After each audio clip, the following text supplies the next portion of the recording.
बहुत बहुत नमस्कार। स्वागत है आपका ई आयुर्वेदा में। आज हम BMS फर्स्ट प्रॉफ के संहिता अध्ययन का चरक संहिता का फर्स्ट चैप्टर पढ़ेंगे। आज हम पढ़ेंगे दीर्घ जीवितम का थर्ड पार्ट। जो टॉपिक्स हम इस वीडियो लेक्चर में कवर करेंगे वो हैं फर्स्ट आयुर्वेद का पर्पस, सेकंड त्रिविध हेतु संग्रह, थर्ड रोगों का आश्रय, फोर्थ दोष, फिफ्थ रोग चिकित्सा एंड लास्ट दोष का लक्षण एंड उसकी चिकित्सा। वीडियो को आगे कंटिन्यू करने से पहले हम पार्ट 1 एंड पार्ट 2 का जल्दी से रिकैप करेंगे।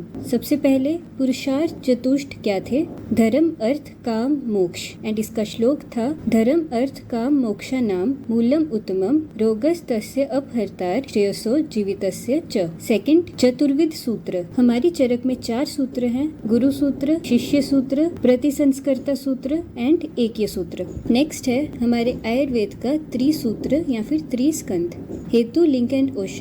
इसका श्लोक था हेतु लिंग औषध ज्ञानम स्वस्थ आतुर पर आयनम त्रिसूत्रम शाश्वतम पुण्यम बुबुदे यम पितामह। फोर्थ था आयुर्वेद की डेफिनेशन। इसमें हमने 4 तरह की आयु के बारे में पढ़ा था। हिता हितम सुखम दुखम आयुस्तस्य हिता हितम मानम च तच यत्रोक्तम आयुर्वेदम स उच्यते। फिफ्थ टॉपिक आयु के लक्षण। इसका श्लोक था शरीर इंद्रिय सत्व आत्मा संयोगो दारी जीवितम नित्यक च अनुबंध च परिये आयुर उच्यते। नेक्स्ट 7th टॉपिक त्रिदंड। हमारे शरीर का, हमारी लाइफ के त्रिदंड वो थे सत्व आत्मा एंड शरीर एंड इसका श्लोक था सत्व आत्मा शरीरम च त्रियम एतत् त्रिदंडवत् लोकस्तिष्ठति संयोगा तत्र सर्व प्रतिष्ठितम। एंड हमारा लास्ट टॉपिक है षट पदार्थ। हमारे 6 पदार्थ हैं। फर्स्ट सामान्य जिससे वृद्धि होती है। इसके आगे इसके 3 टाइप्स थे, द्रव्य सामान्य, गुण सामान्य एंड कर्म सामान्य। सेकंड षट पदार्थ हमारा विशेष जिससे ह्रास यानी कम होता है। इसके आगे भी 3 टाइप्स थे, द्रव्य विशेष, गुण विशेष एंड कर्म विशेष। थर्ड हमारा षट पदार्थ था द्रव्य। द्रव्य के 9 कारण द्रव्य थे जिसका निमोनिक था 5 आम कल 10 हो जाएंगे। पंच महाभूत आत्मा मन काल एंड दिशा। एंड द्रव्य में 2 कार्य द्रव्य थे, स इंद्रिय एंड निरिंद्रिय। द्रव्य का लक्षण था जिसमें गुण एंड कर्म समवायी रिलेशन में रहते हों। नेक्स्ट हमारे षट पदार्थ था गुण। अकॉर्डिंग टू चरक हमारे 41 गुण है, 5 स अर्था 20 गुरवादी, 6 आत्मगुण एंड 10 परादी गुण, जिसमें से फर्स्ट ही विशेष गुण थे। गुण का लक्षण था द्रव्य के साथ समवायी रिलेशन में, निश्चेष्टा एंड ग्रहण का कारण। नेक्स्ट हमारा षट पदार्थ था कर्म। जो प्रयत्न से चेष्टा की जाए उसे कर्म कहते हैं। इसके आगे 5 टाइप्स थी, उत्क्षेपण, अवक्षेपण, आकुंचन, प्रसारण एंड गमन। संयोग और विवाह का कारण भी क्या होता है? कर्म। और ये द्रव्य में प्रेजेंट है और ये सिर्फ कार्य की अपेक्षा रखता है। एंड हमारा लास्ट षट पदार्थ है समवायी। इसका मतलब है अपृथक भाव जो कभी अलग ना हो सके। जैसे जहाँ पर द्रव्य होगा वहाँ गुण होगा ही होगा, क्योंकि ये एक इटर्नल रिलेशन दैट इज समवायी में है। ये थे हमारे षट पदार्थ जिन्हें हम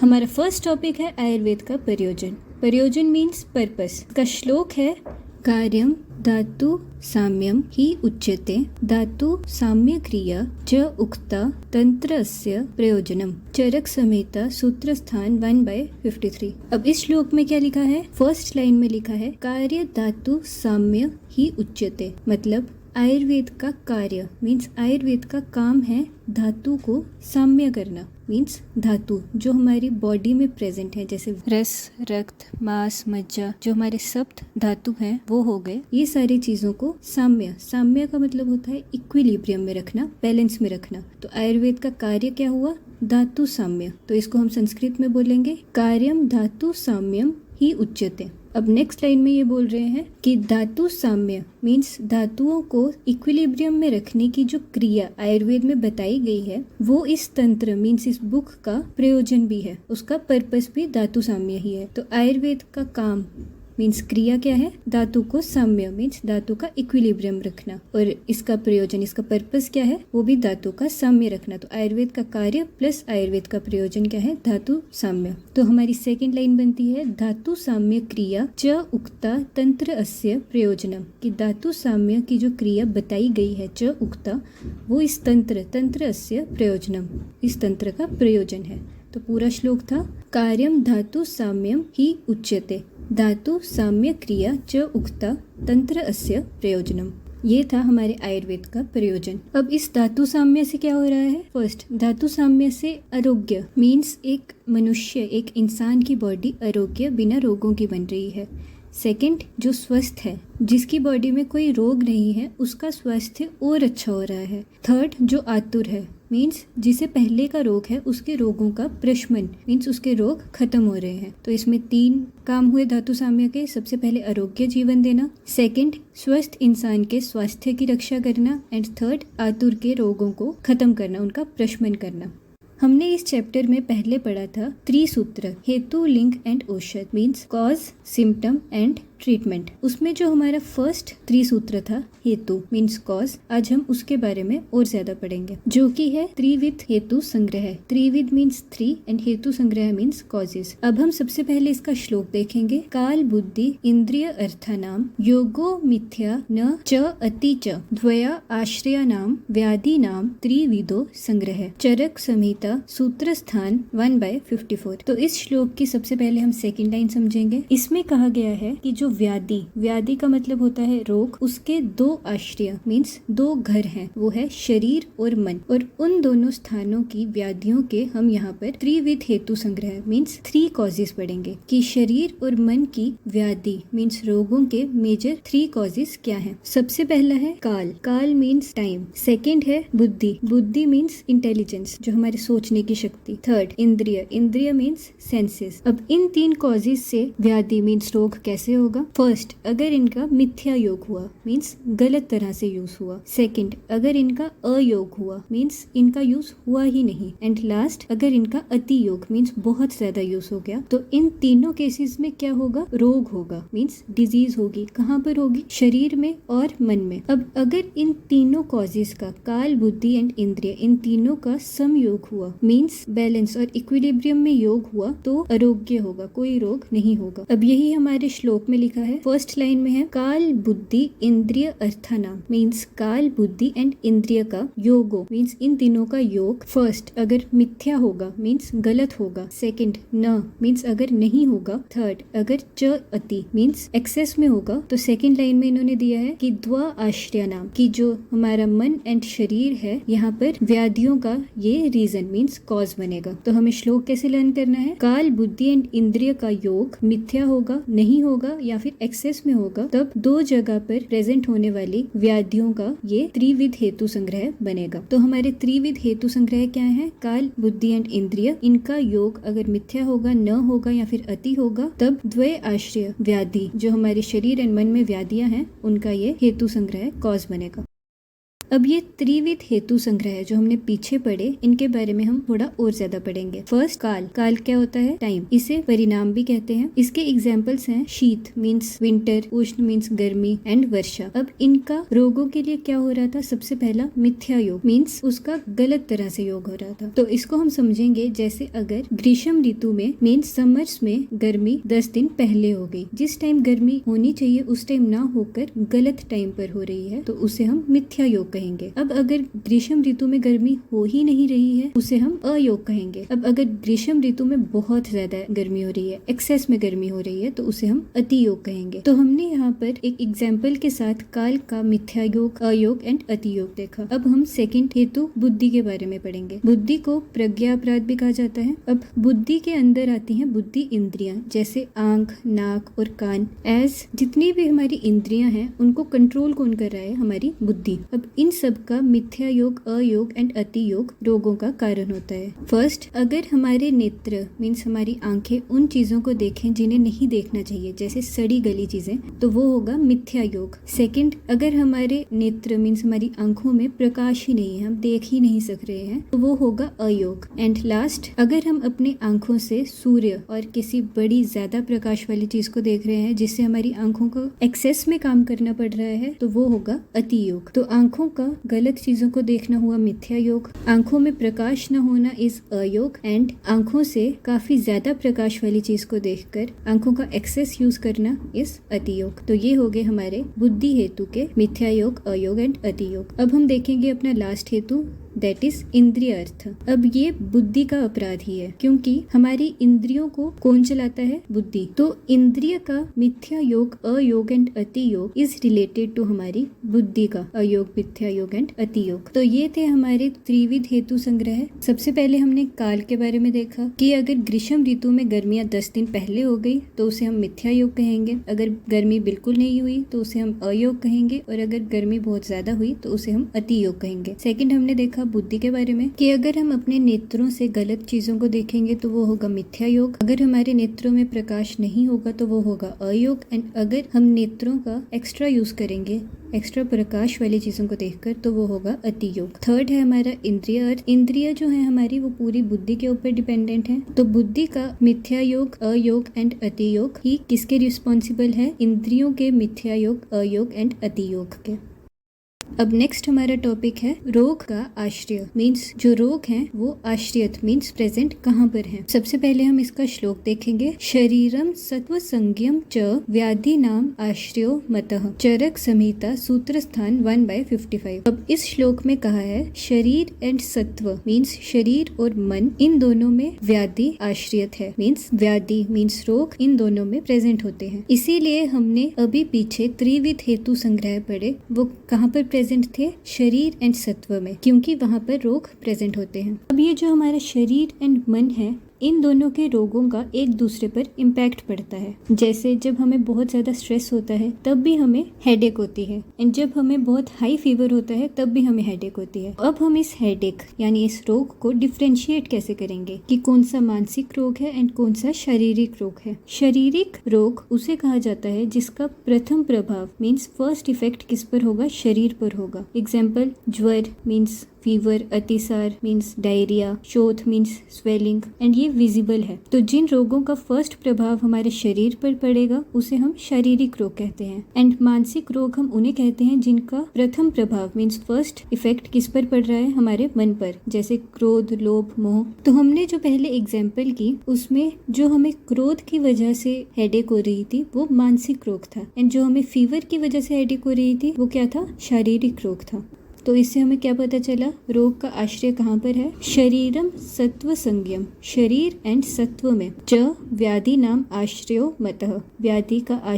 अब हमने पहले त्रिदंड पढ़े थे कि हमारी बॉडी का कॉम्पोजिशन 3 चीजों से है, शरीर से, सत्व से एंड आत्मा से। पर जो रोग है, जो व्याधि है, वो सिर्फ शरीर एंड मन में प्रेजेंट है, वो आत्मा में क्यों प्रेजेंट नहीं है? तो इस क्वेश्चन का आंसर हम यहाँ पर देखेंगे। तो सबसे पहले हम इसका श्लोक देखेंगे। निर्विकारः पर सत्व आत्मा सत्वभूत गुणे इंद्रियेह चेतने कारणम नित्यो दृष्टा पश्यति ही क्रिया, चरक संहिता सूत्र स्थान 1/56। अब इस श्लोक में हमने आत्मा के कुछ गुण पढ़े जिनकी वजह से रोग इसमें प्रेजेंट नहीं हो सकता। फर्स्ट पर मीन्स श्रेष्ठ या सूक्ष्म मीन्स जो आत्मा है वो काफी सुप्रीम है, उसमें रोग नहीं हो सकता। सेकंड निर्विकार मीन्स इसमें कोई विकार यानी सुख या दुख नहीं होता। जब एक मनुष्य को सुख या दुख होता है तो वो फीलिंग्स आत्मा को नहीं होती, वो एक मनुष्य की होती है, उसके मन की होती है, पर उसकी आत्मा की नहीं होती। थर्ड नित्य मीन्स वो कंटिन्यूस है। ऐसा माना जाता है कि एक मनुष्य के मर जाने के बाद उसकी आत्मा उस बॉडी से निकलकर किसी दूसरी बॉडी में चली जाती है, एंड इस वजह से आत्मा को नित्य कहा जाता है। एंड इसके लिए इन्होंने कहा है जैसे एक बच्चा बिना सिखाए रोना जानता है, तो ये उसकी पुराने जन्म की उसकी हैबिट्स हैं, तो इसीलिए आत्मा को नित्य कहा गया है। और जगत का दर्शक एंड क्रियाओं को देखने वाला, जो हमारी आत्मा है वो किसी भी चीज में पार्टिसिपेट नहीं करती है, वो सिर्फ देखती है। तो इन कारणों की वजह से आत्मा रोग का आश्रय नहीं है। फर्स्ट वो पर है, वो काफी श्रेष्ठ है। सेकंड वो निर्विकार है, उसमें सुख या दुख नहीं होता। थर्ड वो नित्य है, कंटिन्यूअस है। एंड लास्ट वो एक दर्शक है, बस वो किसी भी चीज में खुद पार्टिसिपेट नहीं करता। अब जो आत्मा है उसके 2 भेद बताए गए हैं। फर्स्ट परमात्मा जिसमें कोई सुख दुख नहीं होता, एंड सेकंड जीवात्मा जिसमें इंद्रिय मंडन आत्मा प्रेजेंट है। अब ये जो हमने श्लोक पढ़ा इसको हम लाइन वाइज समझेंगे। निर्विकार पर सत्व आत्मा सत्वभूत गुणे इंद्रिय मीन्स निर्विकार एंड पर, ये हमने अभी आत्मा के गुण पढ़े। एंड जो थर्ड वर्ड लिखा है सत्व भूत गुणे इंद्रिय, ये किसमें प्रेजेंट है? जीवात्मा में। सत्व मीन्स मन, भूत मीन्स जो हमारे पंच महाभूत हैं, इंद्रिय मीन्स हमारी इंद्रियां। एंड सेकेंड लाइन में जो लिखा है कि इन तीनों से बना हुआ हमारा जो आत्मा है ये चेतना का कारण है। एक मनुष्य में कॉन्शियसनेस का कारण यही है। इसके आगे फिर से हमारे आत्मा के गुण बताए हैं, नित्य दृष्टा पश्यति ही क्रिया। इस श्लोक में हमें दो चीजों के बारे में बताया है। सबसे पहले आत्मा के गुण निर्विकार, पर, नित्य एंड दृष्टा, जो सबको देखता है। एंड जीव आत्मा किनसे बनी है उसके बारे में बताया है, सत्व भूत गुणे एंड इंद्रिय। एंड इनसे बनी जीव आत्मा चेतना का कारण है।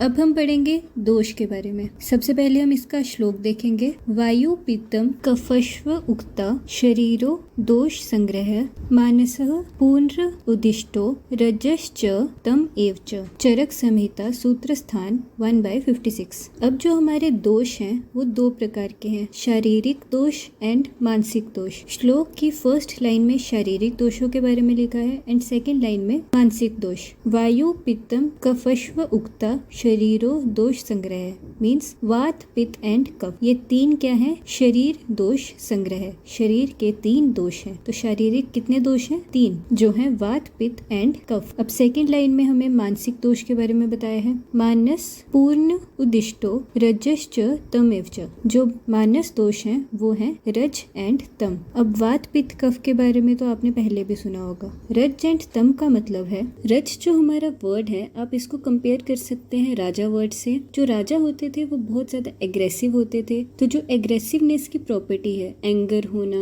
हर चीज को बड़ी जल्दी जल्दी करना, बहुत ज्यादा उत्साह होना, ये सब किसकी क्वालिटीज है? रज की। एंड तम को आप कंपेयर कर सकते हैं लेजीनेस से, जैसे हर काम में धीरे धीरे करना, बहुत लेजी होना, ये तम की प्रॉपर्टीज हैं। तो रज हो गया एग्रेसिवनेस एंड तम हो गया लेजीनेस। एंड ये दोनों हमारे मानसिक दोष हैं। अब जो हमारे श्लोक हैं उनमें हर चीज का फर्स्ट या फिर सेकंड लिखने का एक रीजन होता है। तो वात पित्त कफ में हम वात को पहले क्यों बोलते हैं हम उसके बारे में देखेंगे। सबसे पहले हम वात के फर्स्ट होने का रीजन देखेंगे। फर्स्ट, वात को हम वायु मीन्स एयर से कंपेयर करते हैं। तो जो वात है वो गमन मीन्स मूवमेंट की शक्ति रखता है। एंड वात की वजह से ही कफ एंड पित्त की मूवमेंट हो सकती है, एज ये दोनों मूव नहीं कर सकते। सेकेंड रीजन, शीघ्र एंड भयंकर रोग। वात पित्त कफ में से जो सबसे हानिकारक और डेडली डिजीज का रीजन है वो है वात। तो शीघ्र मीन्स बहुत जल्दी एंड भयंकर मीन्स बड़ा रोग करने का रीजन वात है। थर्ड, सबसे अधिक रोग वात की वजह से होते हैं। अब ये नीचे रेड कलर में लिखा है कि किस दोष से कितने रोग होते हैं। वात से 80 रोग होते हैं, पित्त से 40 होते हैं एंड कफ से 20 होते हैं। तो अगर हम ऐसे देखें तो वात पित्त कफ को उसके रोगों के काउंटिंग के अकॉर्डिंगली लिखा गया है। वात में सबसे ज्यादा 80 रोग, पित्त में उससे कम 40 रोग एंड कफ में 20 रोग। अब नेक्स्ट हम देखेंगे कि हमने पित्त को सेकंड नंबर पे क्यों रखा है। सबसे पहला रीजन, इसमें कफ से अधिक रोग हैं, 40 रोग हैं। एंड सेकंड, पित्त इज इक्विवेलेंट टू अग्नि मीन्स फायर एंड ये हमारे डाइजेशन में हेल्प करती है। आयुर्वेद में ऐसा माना जाता है कि जितने भी रोग होते हैं उनका स्टार्ट कहाँ से होता है? हमारे डाइजेस्टिव सिस्टम के खराब होने से। तो इसीलिए हमने पित्त को सेकंड नंबर दिया है। तो इसमें हमने पढ़ा कि दो तरह के दोष होते हैं, शारीरिक दोष एंड मानसिक दोष। शारीरिक 3 दोष हैं, वात पित्त कफ, एंड मानसिक 2 दोष हैं, रज एंड तम। इसके बाद हमने देखा कि हम वात को सबसे पहले क्यों बोलते हैं। फर्स्ट, कि वो मूवमेंट करता है, सबसे बड़े रोग करता है एंड सबसे ज्यादा रोग भी करता है। एंड पित्त के सेकंड होने के रीजन थे कि उससे कफ से ज्यादा रोग होते हैं एंड वो डाइजेशन में हेल्प करता है। अब कुछ जगहों में रक्त मीन्स ब्लड को शारीरिक फोर्स दोष माना गया है, पर चरक ने इसका सपोर्ट क्यों नहीं किया है। फर्स्ट, रक्त स्वतंत्र होकर किसी को दूषित नहीं करता मीन्स अगर रक्त प्योर फॉर्म में है तो उसमें कोई अपनी ऐसी प्रॉपर्टी नहीं है कि वो किसी को दूषित और किसी में रोग पैदा कर सके। रोग करने के लिए रक्त में वात पित्त कफ का कंटेमिनेशन मीन्स ज्यादा और कम होना इम्पोर्टेंट है, वो बिना इसके रोग नहीं कर सकता। सेकेंड, देह प्रकृति का निर्माण नहीं करते। जैसे हम जानते हैं कि हर मनुष्य की अपनी एक प्रकृति होती है, उसे हम कैसे आइडेंटिफाई करते हैं? वात पित्त एंड कफ से। उसमें रक्त की इम्पोर्टेंस नहीं होती, इसीलिए रक्त को 4 शारीरिक दोष नहीं माना गया है। नेक्स्ट टॉपिक है रोगों का चिकित्सा सूत्र। मींस जितने भी हमने अभी पीछे मानसिक एंड शारीरिक रोग पढ़े, अब इनको हम ट्रीट कैसे करें, इनकी चिकित्सा कैसे करें। अब इसका श्लोक है, प्रशाम्यत औषधे पूर्वो देव युक्ति व्यापाश्रे मानसो ज्ञान विज्ञान धैर्य स्मृति समाधि बी। चरक संहिता सूत्र स्थान 1/57। अब इस श्लोक की फर्स्ट लाइन में हमें शारीरिक रोग की चिकित्सा के बारे में बताया है एंड सेकेंड लाइन में मानसिक रोग की चिकित्सा के बारे में बताया है। अब जो हमारे शारीरिक रोग हैं, इनके आगे 3 टाइप्स हैं। फर्स्ट दोषज रोग, मींस जो हमारे गलत डाइट की वजह से होता है। सेकंड कर्मज रोग, जो हमारे अच्छी डाइट और अच्छा रूटीन रखने के बाद भी हमें रोग होता है, उसे हम कर्मज रोग कहते हैं। थर्ड दोष कर्मज रोग, मींस जिनका कॉज काफी कम होगा पर इफेक्ट बहुत ज्यादा होगा। इस तरह से शारीरिक रोगों को 3 टाइप्स में डिवाइड किया है। अब इन रोगों की चिकित्सा के लिए हमें 2 तरीके बताए हैं। फर्स्ट देव व्यपाश्रय, जो कि कर्मज रोगों के लिए है, जो रोग सही रूटीन फॉलो करने के बाद भी हमें होते हैं। इन रोगों को ठीक करने के लिए मंत्र, मनी एंड उपवास मींस फास्ट रखने के लिए कहा गया है। सेकंड है युक्ति व्यपाश्रय, ये दोषज रोगों के लिए है, जो रोग गलत खाना और बैड डाइट की वजह से होते हैं। इन रोगों में हम सही आहार, औषध मींस मेडिसिन एंड चूर्ण लेकर इन रोगों को ठीक कर सकते हैं। तो ये थे हमारे शारीरिक रोग। इसकी श्लोक की फर्स्ट लाइन है, प्रशाम्यत औषधे पूर्वो देव युक्ति व्यपाश्रय, मींस जो रोगों को कम करने वाली औषध हैं वो हैं देव एंड युक्ति व्यपाश्रय। अब नेक्स्ट हम देखेंगे मानस रोगों की चिकित्सा। हमने पीछे 2 मानस रोग पढ़े, रज एंड तम। इन्हें ठीक करने के लिए हमें यहाँ पर 5 तरीके बताए हैं। फर्स्ट ज्ञान मींस एनलाइटनमेंट, एक मनुष्य को जिसे ज्ञान होगा उसे मानसिक रोग नहीं होगा। सेकंड विज्ञान, उसे शास्त्र विज्ञान भी होना चाहिए कि चीजों को कैसे यूज करना है और कैसे नहीं करना है वो। थर्ड धैर्य मींस पेशेंस। फोर्थ स्मृति, स्मृति का मतलब होता है स्मरण शक्ति और अच्छी मेमोरी होना। फिफ्थ समाधि, समाधि मींस मेडिटेशन करना। तो इन सब से हम मानस रोग की चिकित्सा कर सकते हैं। पीछे जो हमने श्लोक पढ़ा उसकी सेकंड लाइन में यही लिखा था, मानसो ज्ञान विज्ञान धैर्य स्मृति समाधि भी। तो मानस रोगों की चिकित्सा कैसे करेंगे? ज्ञान से, विज्ञान से, धैर्य से, स्मृति एंड लास्ट समाधि।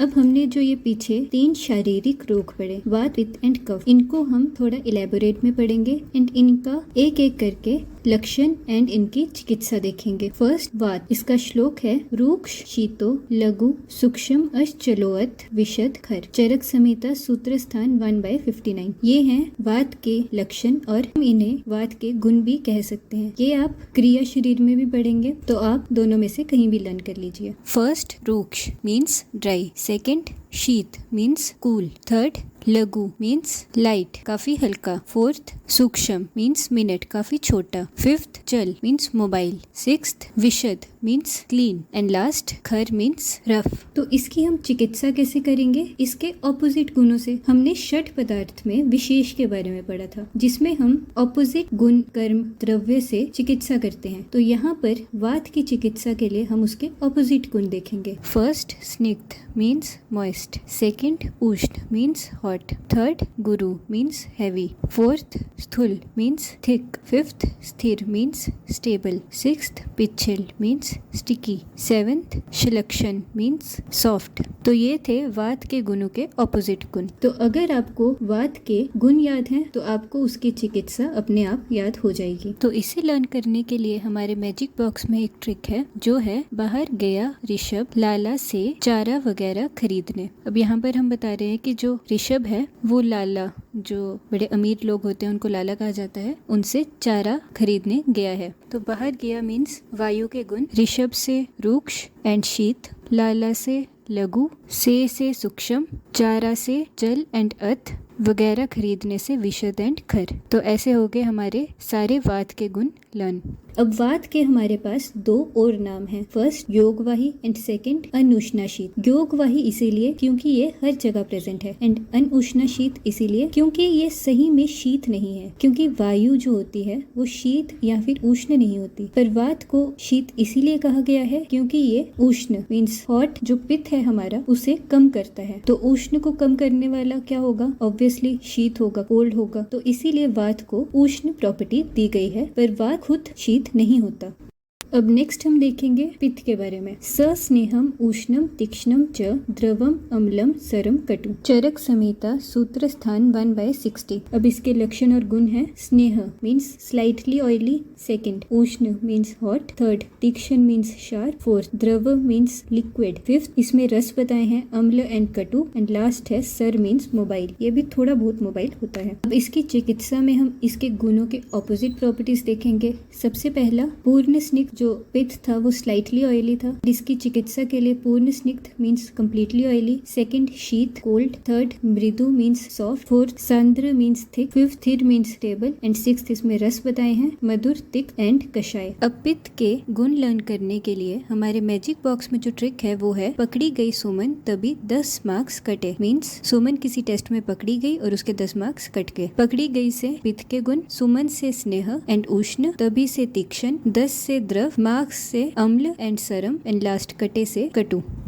नेक्स्ट हम कफ के लक्षण देखेंगे। गुरु शीत, मृदु, स्निग्ध, मधुर, स्थिर, पिछला। चरक संहिता सूत्र स्थान 1/61। अब इसके लक्षण है। फर्स्ट गुरु मीन्स हैवी, सेकंड शीत मीन्स कोल्ड, थर्ड मृदु मीन्स सॉफ्ट, फोर्थ स्निग्ध मीन्स ऑयली, फिफ्थ है मधुर मीन्स स्वीट, सिक्स्थ है थिर मीन्स स्टेबल, एंड सेवेंथ पिछिल मीन्स स्टिकी। अब इन सब के ऑपोजिट इनकी चिकित्सा। फर्स्ट लघु मीन्स लिटिल, सेकंड उष्ण मीन्स हॉट, थर्ड कठिन मीन्स रफ, फोर्थ रूक्ष मीन्स ड्राई, फिफ्थ कटु मीन्स कड़वा, सिक्स्थ चल मीन्स मोबाइल, एंड लास्ट विशद मीन्स क्लीन। तो ये थे कफ के गुणों के सारे ऑपोजिट प्रॉपर्टीज। अब कफ के गुण लर्न करने के लिए हमारी मैजिक बॉक्स में जो ट्रिक है वो है कल गुनी गुरु ने शिष्य को मूर्ख सनी मनी के साथ पढ़ाया। तो एक गुरु है, उसने अपने शिष्य को मूर्ख सनी एंड मनी के साथ पढ़ाया। कल गुनी मीन्स कफ के गुण, गुरु मीन्स गुरु, शिष्य मीन्स शीत, मूर्ख मीन्स मृदु, सनी मीन्स स्निग्ध, मुनि मीन्स मधुर, साथ मीन्स स्थिर, पढ़ाया मीन्स पिछिल। तो ये थे कफ के गुण। कल गुनी गुरु ने शिष्य को मूर्ख सनी मुनि के साथ पढ़ाया।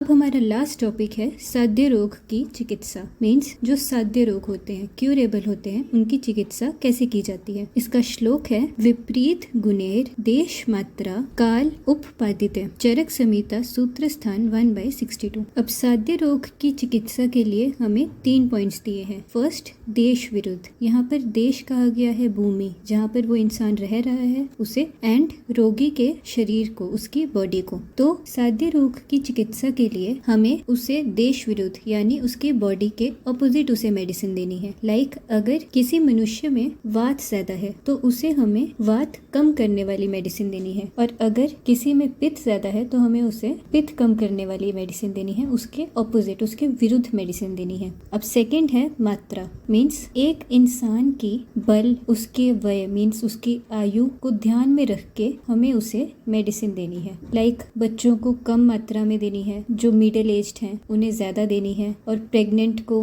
देनी है या फिर नहीं देनी है, इसको ध्यान में रख के हमें उसकी चिकित्सा करनी है। थर्ड पॉइंट है काल विरुद्ध। काल मीन्स टाइम। तो हमारे पास 2 प्रकार के काल हैं, एक है अवस्थिक एंड एक है नित्येक। अब अवस्थिक का मतलब है जो ओकेजनली हो, लाइक ह्यूमन की डिफरेंट एजेस और किसी डिजीज की डिफरेंट स्टेज, तो ये ओकेजनल है। एंड सेकेंड टाइप नित्यक, इसका मतलब है जो हमेशा होता है, लाइक सुबह शाम रात एंड अलग अलग वेदर। तो हमें इसे भी ध्यान रख के चिकित्सा करनी होती है। फर्स्ट देश विरुद्ध कि ह्यूमन की बॉडी के ऑपोजिट हमें उसे दवाई देनी है। सेकंड मात्रा, उसकी बॉडी के मात्रा जैसे उसका बल, आयु, उसे ध्यान में रख के उसकी चिकित्सा करनी है। थर्ड काल विरुद्ध मीन्स टाइम के ऑपोजिट उसकी चिकित्सा करनी है, जैसे सर्दियों में उष्ण औषधि एंड गर्मियों में मीन्स समर्स में शीत औषधि। अब जो हमारे असाध्य रोग होते हैं मीन्स जो ठीक नहीं हो सकते, उनकी कोई चिकित्सा नहीं होती। अब एक बार हम साध्य रोग का श्लोक फिर से देखेंगे। विपरीत गुणेर देश मात्रा काल उपादित। मीन्स विपरीत गुण वाले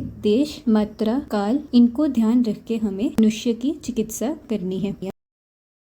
अब हम जल्दी से इस लेक्चर का रिकैप देखेंगे। सबसे पहले आयुर्वेद का प्रयोजन जो था धातु का साम्य करना। सेकंड, त्रिविध हेतु संग्रह जो थे काल, बुद्धि एंड इंद्रिय, इन तीनों का मिथ्या योग, अयोग एंड अति योग रोगों का कारण था। ये 2 जगह पर प्रेजेंट थे। थर्ड हमने पढ़ा रोग का आश्रय। रोग कहाँ पर प्रेजेंट है? शरीर में एंड आत्मा में। फोर्थ, आत्मा के गुण। हमने 4 गुण पढ़े। सबसे पहला निर्विकार, सेकंड पर, थर्ड नित्य एंड फोर्थ दृष्टा मीन्स सबको देखने वाला। फिफ्थ हमने पढ़ा शारीरिक एंड मानसिक दोष। शारीरिक 3 दोष हैं, वात पित्त एंड कफ। मानसिक दोष हैं रज एंड तम। नेक्स्ट हमने रोग की चिकित्सा का सूत्र पढ़ा। शारीरिक रोग के लिए देव व्यपाश्रय एंड युक्ति व्यपाश्रय एंड मानसिक रोग के लिए ज्ञान, विज्ञान, धैर्य, स्मृति एंड समाधि। नेक्स्ट हमने टॉपिक पढ़ा दोष का लक्षण एंड उसकी चिकित्सा। पहला वात का, हम इसका यहाँ पर श्लोक रिवाइज कर लेते हैं। रूक्ष शीतो लघु सूक्ष्मश्चलोअथ विशदखर। पित्त का था सस्नेहम उष्णम तीक्ष्णम च द्रवम अम्लम सरम कटु। एंड लास्ट कफ का था गुरु शीत मृदु स्निग्ध मधुर स्थिर पिछला। इसके बाद हमारा लास्ट टॉपिक था साध्य रोग की चिकित्सा। उसके लिए पहला पॉइंट था देश विरुद्ध, सेकंड मात्रा एंड थर्ड काल विरुद्ध। तो इसी के साथ हमारा वीडियो लेक्चर होता है खत्म। होप आपको सारा समझ आ गया होगा। मेक श्योर आप इसको फ्रीक्वेंटली रिवाइज करें एंड श्लोक लर्न करने का पूरा ट्राई करें। इसके आगे वाली वीडियो दैट इज इसका पार्ट 4 इसका लास्ट पार्ट होगा। तो मिलते हैं नेक्स्ट वीडियो में। तब तक के लिए संस्कृत पढ़ते रहें एंड श्लोक लर्न करते रहें।